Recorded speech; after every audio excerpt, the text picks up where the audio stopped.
Olá, exploradores! Na parte 1 desse vídeo, nós falamos de como dar feedback negativo para um funcionário e falamos da importância do feedback. Eu trouxe exemplos práticos e dicas do que não fazer. Agora eu te trago 10 dicas de como dar um feedback negativo, mas assertivo.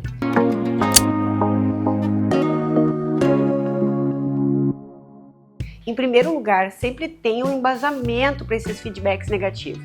Fazer uma crítica solta, sem uma justificativa, sem um contexto, sem trazer exemplos de comportamentos inadequados, vai dar a impressão de que você está com uma intenção negativa, apenas de prejudicar a pessoa e não de promover o seu desenvolvimento. Segundo, prepare-se para dar esse feedback.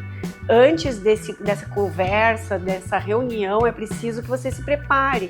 Anote, escreva o que vai ser dito, escreva os exemplos que você quer trazer, porque talvez na hora da pressão a gente não lembre.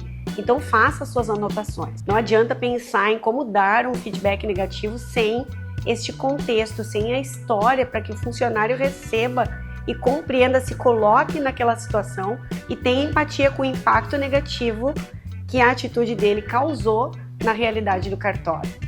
Terceiro, evite a técnica sanduíche. A técnica sanduíche é o nome dado quando a crítica é colocada entre dois elogios. Muitos líderes, por acreditar que estão simplificando a situação, acabam dando exemplos de feedback positivo e aí trazem o negativo. Entretanto, apesar de ser muito praticada, ela não é recomendada. Isso porque diante da crítica, diante da sua intenção, o elogio é diluído. Além disso, essa prática ela pode gerar uma ansiedade em quem recebe o feedback por perceber que o elogio ele só aconteceu porque era hora de uma reunião para crítica. Quarta sugestão, seja direto e objetivo. Uma das principais questões quando nós pensamos em como dar feedback negativo é que eles devem ser objetivos, não permitindo que o funcionário em questão tenha dúvidas. Por isso a importância dos 3 itens anteriores. Ou seja, é muito mais fácil ser direto e ir direto ao ponto, sem ficar dando voltas com medo ou receio da reação. Item 5. Diga o que poderia ter sido feito diferente. Quando nós damos um feedback negativo, nós esperamos que o colaborador entenda como uma crítica construtiva e, a partir disso, procure melhorar o seu posicionamento e conduta no ambiente de trabalho. Uma boa maneira de fazer isso é o exemplo. As sugestões do que poderia ter sido feito, ao invés da gente falar exclusivamente o que foi feito de errado. Isso pode ajudar o funcionário a entender que você, como líder, o que você espera dele nas próximas situações. Item 6. Não fale em nome de outras pessoas. Não use exemplo de outros funcionários para trazer para aquela conversa. A comunicação ela deve ser feita envolvendo a situação daquele funcionário e aquilo que ele praticou, a atitude dele. Pedir que outra pessoa dê o feedback ou assuma o seu papel pode prejudicar a relação de confiança que podia ter sido estabelecida naquele momento. Então não transfira a responsabilidade de falar com aquele funcionário, a não ser que ele seja um gestor. Item 7. Não dê um feedback negativo em público. Os elogios eles podem ser feitos em público. Os feedbacks negativos eles exigem um tempo, exigem uma conversa particular e privada para evitar constrangimento. Reserve um momento a sós e tenha essa conversa com a pessoa.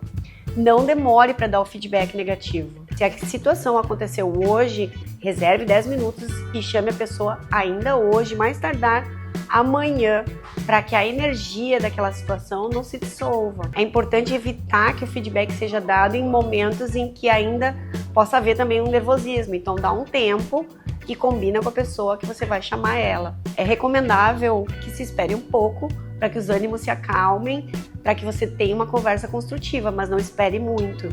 Definam os passos juntos com o colaborador. Uma boa maneira de trazer mais transparência à comunicação no ambiente de trabalho é definindo quais serão os próximos passos e se você vai ter outra conversa com o colaborador. Ou seja, informe com clareza o que você espera dele e mostre o que pode ser melhorado, sempre indicando que o cartório busca o melhor para o futuro das duas partes.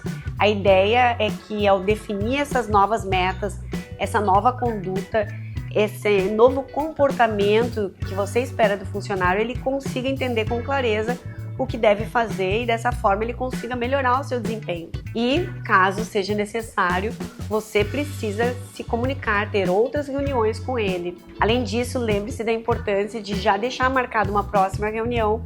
Coloca lá no seu Outlook, daqui 15 dias a gente vai conversar sobre o andamento dessas metas, desses novos objetivos de comportamento, e eu quero te ouvir para ver como eu posso contribuir para o teu desenvolvimento. Evite dar um feedback em tom punitivo.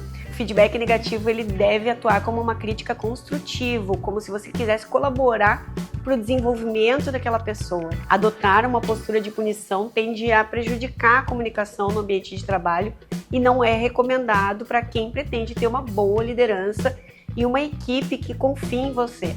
Embora a crítica possa gerar uma resistência para quem ouve, o feedback negativo tende a gerar um impacto ainda maior do que um elogio se vocês conseguirem apresentar e encontrar a oportunidade clara de desenvolvimento desse funcionário. Gostou dessas dicas? Compartilha com quem precisa aprender e dar feedbacks. E lembre-se que no curso Plano de Gestão para Cartórios nós temos várias aulas para te ajudar a desenvolver a sua liderança e a gestão do seu cartório. Siga Cartório Flix nas redes sociais para receber mais dicas e enriquecer a tua carreira com conhecimentos, habilidades e atitudes.